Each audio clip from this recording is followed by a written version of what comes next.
هنرمایه آفرینندگی برد راه بر سوی پایندگی. درود و پیام‌های فراوان بینندگان ارجمند تلویزیون سینما. نشر نوبتی برنامه آفرینندگی از تقدیم شما.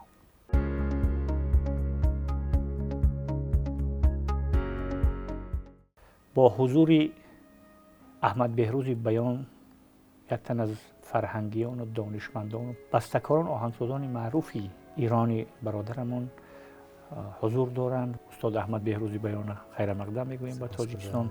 ناگفتن امانت که استاد احمد بیان دوره قبلی هم پیشترم آمده بودند برای انجام دادن طرح‌های بزرگی موسیقوی و یکی از طرح‌های بزرگی که در این اواخر از جانب استاد احمد بیان انجام گرفت با حضور تیمی ارکستر سیمفونی یک آهنگ بزرگی را با نام وحدت خراسان این پروژه را به انجام رساندن، منظور کردند و این خدمتی استاد بهروز هم هست و فرهنگ ما و اون آهنگ بسیار متن‌تن و جذاب و شکوهمندی که تمامی ابعادی زندگی نه تنها ما بلکه زندگی خراسان بزرگ تاریخی و ایران بزرگ تاریخی و تاجیکستان بزرگ تاریخی را به هم آورده بود. اونا به نمایش گذاشته توانستند و تشکر استاد برای این انجام دادن این طرح و این آهنگ و با حضور استاد تحت عنوان موسیقی و فرهنگ ملی و جهانی سازمان میدیم.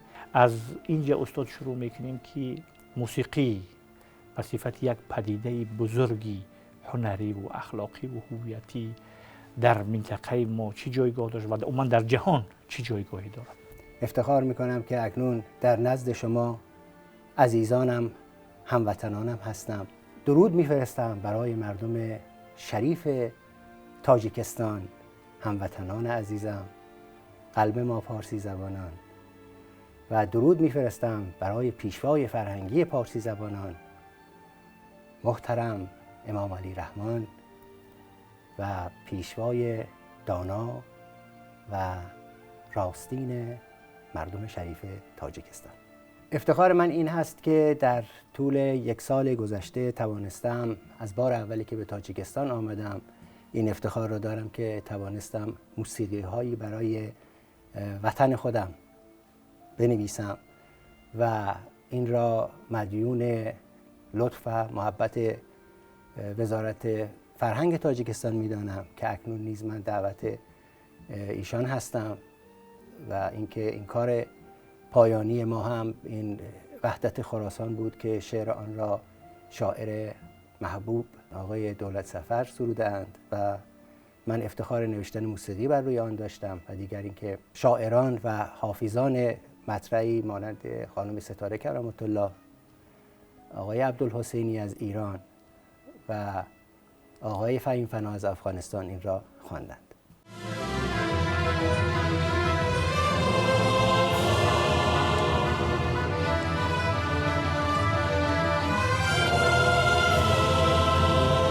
وحدت اهل خراسان، وحدت اهل خراسان، عالمی از آل سامانیم، از غرور سربداران پایبند راه ارمانیم. از هم آوازی ما باید آهنگ وفا، باید آهنگ وفا، از هم آوازی ما. اکنون میرسیم به پرسش شما در خصوص به ویژه نقش موسیقی در فرهنگ. آنچه را که من میگویم حاصل تجربیاتی است که در پژوهش‌هایی که در موسیقی داشتم را عرض میکنم خدمت شما و به گونه‌ای از زبان من میآید، اما سخن پیشینیانمان است که ما هرچه داریم از پیشینیانمان داریم، از گذشتگانمان، و آن را پاس می‌داریم و بر آن بر خود می‌بالیم. موسیقی به طور کلی چکیده فرهنگ یک ملت است. این سخن این که چگونه ما میگوییم موسیقی چکیده فرهنگ یک ملت است. خب فرهنگ را شما در یک ملت اگر ببینید، فرهنگ برگرفته از آیین، باورها، اندیشه ها، کار، کوشش، هر چیزی را که در یک ملت شکل میگیرد و منتقل میشود از نسل به نسل دیگر فرهنگ مینامند. ما میگوییم موسیقی چکیده فرهنگ یک ملت است. یعنی چه؟ یعنی که به قول افلاطون در کتابی من میخواندم پیش از اینها، در کتاب تاریخ باستان ایران، در این کتاب نوشته است که نهایت موسیقی به فلسفه میرسد و بالعکس. یعنی شما موسیقی را که دنبال میکنید نهایتا باید به فلسفه برسید و فلسفه را هم که دنبال بکنید باز باید به موسیقی برسید. ضمن این که افلاطون میگوید اگر شما موسیقی یک ملتی را برای من بیاورید، من آن را بشنوم، خواهم گفت که آن ملت از نظر فرهنگی، از نظر هر چی که شما بگویید، اقتصادی، از نظر علمی، از نظر اصول اخلاقی، در چه سطح و در چه درجه‌ای هستند. یعنی ظرفیت‌های فرهنگی و فنی و تکنیکی و علمی و فکری و مدنی همش در همین موسیقی با واسطه شنیدن موسیقی اونا بروز میکنن.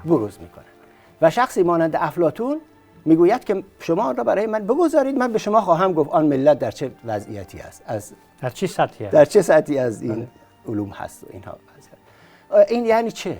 یعنی در موسیقی چه چیزی نهفته است که شخصی مانند افلاطون میتواند این را دریابد و نه تنها افلاطون که اکنون هم بسیاری از اهل علم و خرد و هنر میتوانند چون این کاری را بکنند. چه چیزی در آن نهفته است؟ اینکه مولوی میگوید این علم موسیقی برای من چون شهادت است، چون مؤمنم ایمان و شهادت هم آرزوست. خب مولوی در یک جایگاه خاص خودش که ببینید خب جایگاه رفیعی در دانش و علم و معرفت دارد، این بیان در مورد علم موسیقی چیست؟ در علم موسیقی چه نهفته است که او حاضر است به آن شهادت بدهد؟ چکیده فرهنگ یک ملت، چکیده باورهای یک ملت در موسیقی آن است و آن اساسی ترین چیزی که در موسیقی یافت می شود، در علم موسیقی یافت می شود، نظم است و این جهان از نظم ساخته شده است.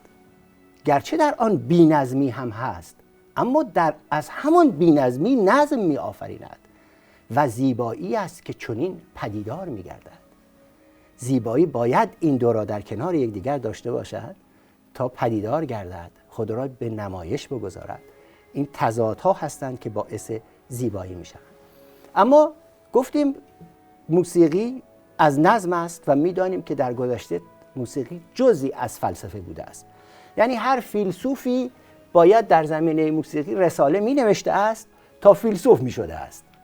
شما ببینید از ارسطو ببینید در زمینه موسیقی، از چرا راه دور برویم، از فارابی معلم ثانی که اکنون هم نزد خودم مثلا از پایین قزاقستان است که آن مربوط به ایران بزرگ می‌شده است، از هم ولایتی خودمان است.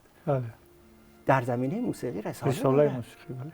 باز نزدیکتر شویم، ابوعلی سینا در دانشنامه علایی مثلا مبحث خاصی راجع به موسیقی دارد که از اساتید برجسته موسیقی تاجیکستان آقای شهیدی که از موزیسین‌های بسیار برجسته تاجیکستان هستند، متأثر از دانش موسیقی ابوعلی سینا هستند و موسیقیشان رو بخشی از آن را بر این پایه گذاری کردند و سایر اهل علم و ادب و هنر همه بدون استثناء در دانش موسیقی غوطه‌ور بودند. از حافظ شما ببینید، از سعدی ببینید، از فردوسی عزیز که تمام اینها بر پایه موسیقی سروده‌اند. اصلا اشعارشان بر پایه موسیقی است. اصلا از موسیقی نشأت می‌گیرد. چرا؟ چون موسیقی از ریتم و ملودی ساخته می‌شود. خب شما این ریتم را در تمام اشعار سرایندگان و شاعران بزرگ ما می‌بینید که به چه گونه‌هایی بیان می‌شود و چقدر الهام بخش است در موسیقی. اکنون ببینیم نقش موسیقی در فرهنگ چیست؟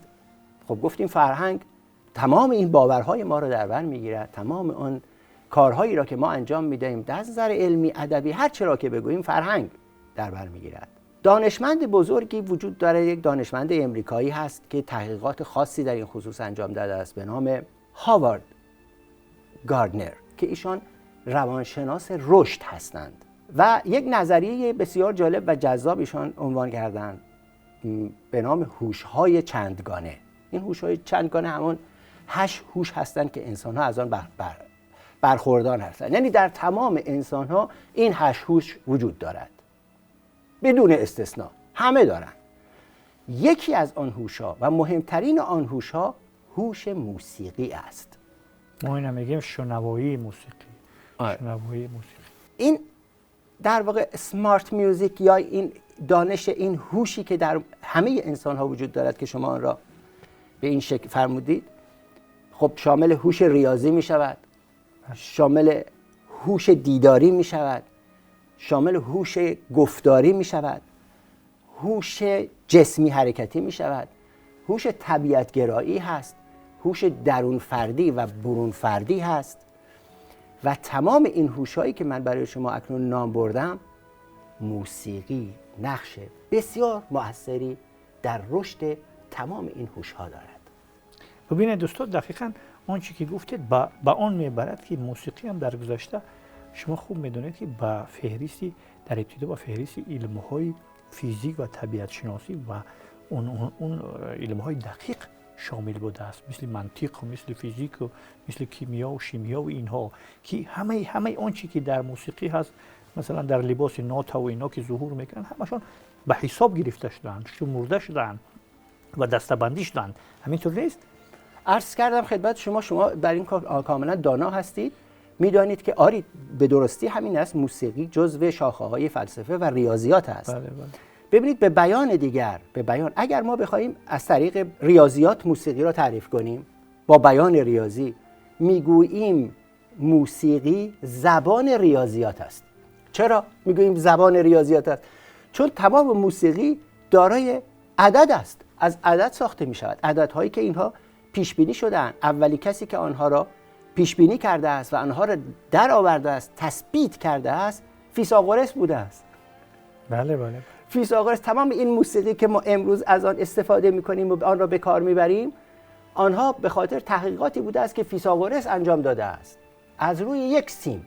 ببینید فیثاغورس پایه‌گذار آن است و بعد سقراط میگوید که از کودکی موسیقی را به کودکانتان بیاموزید. چرا؟ کودکانن که فرهنگ سازند.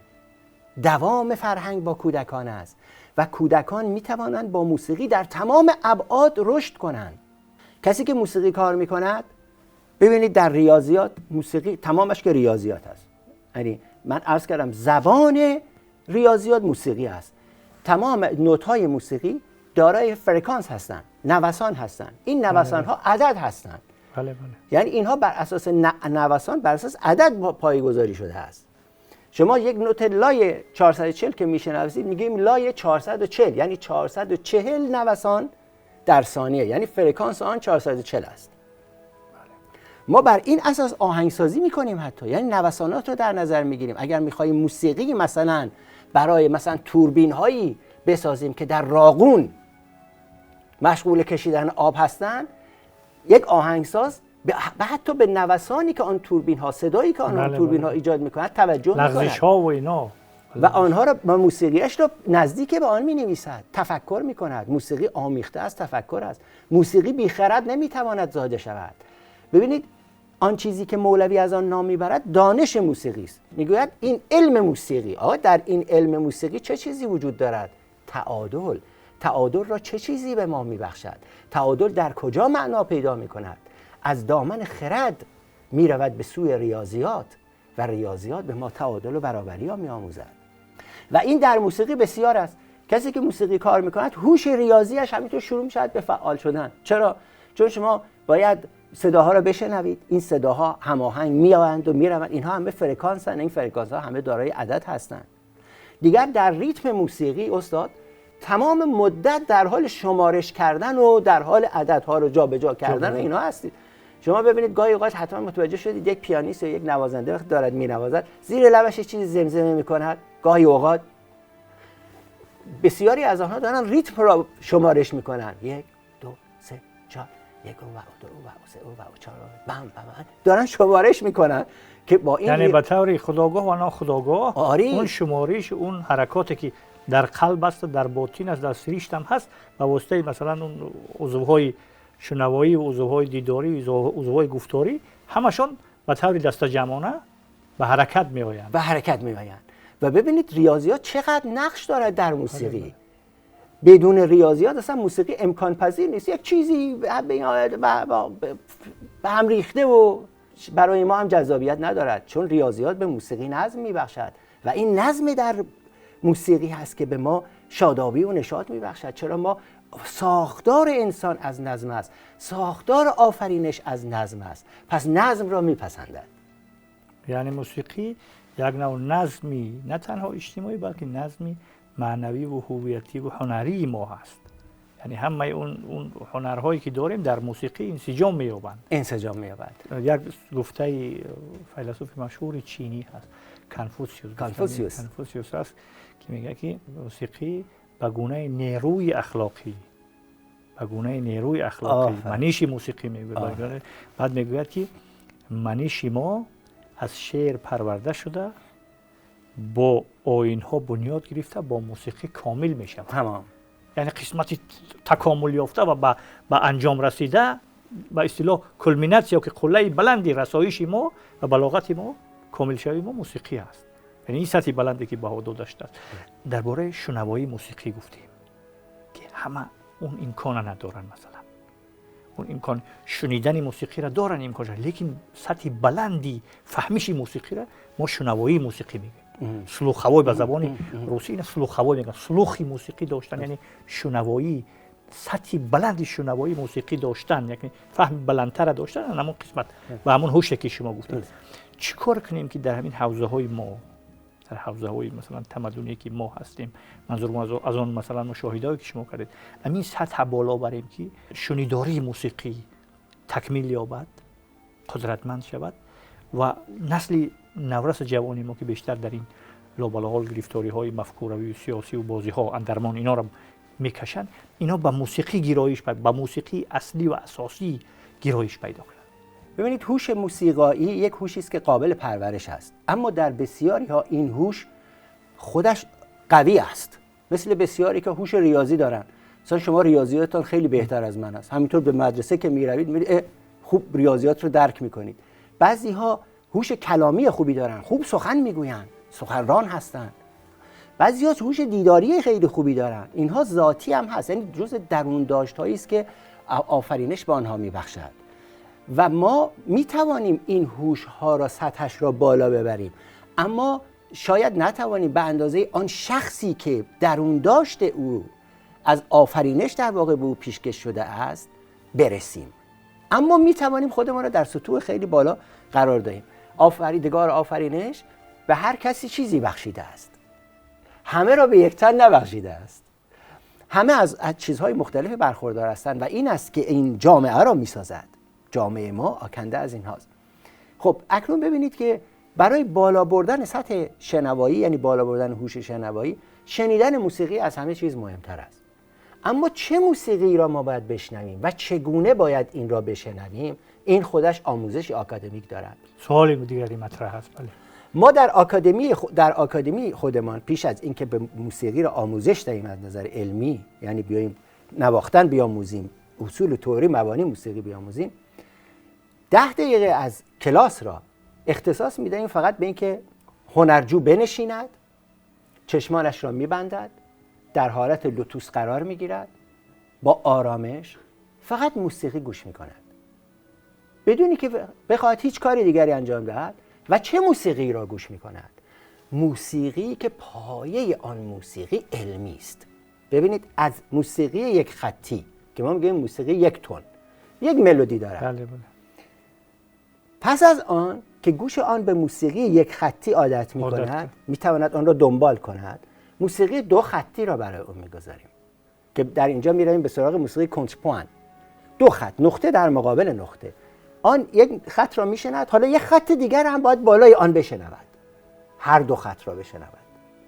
پس از آن میرویم به موسیقی 3 خطی، 3 خط و بالاخره موسیقی 4 خطی یعنی شما در آن واحد 4 خط موسیقی را باید بتوانید همزمان با هم تشخیص دهید. خب این خیلی کار شگفت‌آوری است، ولی شدنی است. ولی شدنی است. امروز در همه آکادمی‌های دنیا چنین می‌کنن و ما باید کودکانمان را به این سو بخوانیم. یعنی چه؟ یعنی موسیقی اسبابی شود برای تعالی یافتن انسان، برای بارور شدن قابلیت‌ها و توانایی‌های انسان. همه چیز می‌آید برای چه؟ برای اینکه ما را به بالا ببرد. بله. یک قدم برویم جلوتر.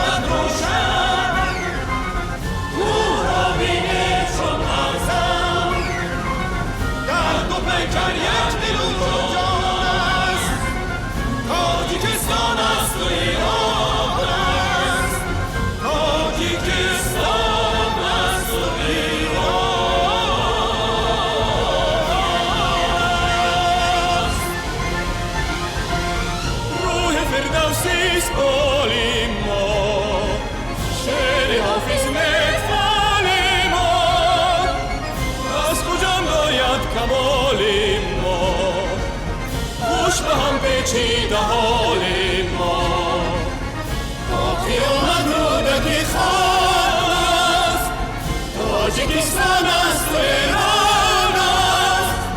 باقی آمد رودکی خان است، تاجیکستان است و ایران است. سپاس فراوان که دعوت سپاسگزارم از شما. صحبت خوبی هم کردید. فکر میکنم بینندم از آنچه که گفتید البته صحبت تخصصی هم کردید، لیکن با زبانی روشن و با زبانی گویا. بار دیگر تاکید میکنیم که در برنامه امروزه ما حضور داشتن آهنگساز، موسیقیدان، موسیقار و پژوهشگر مسائل موسیقی ملی و فراملی استاد احمد بهروزی بیان. سپاسگزارم. رسیدیم به پایان برنامه. روزگاری خوش و بردوام و ایام بکام.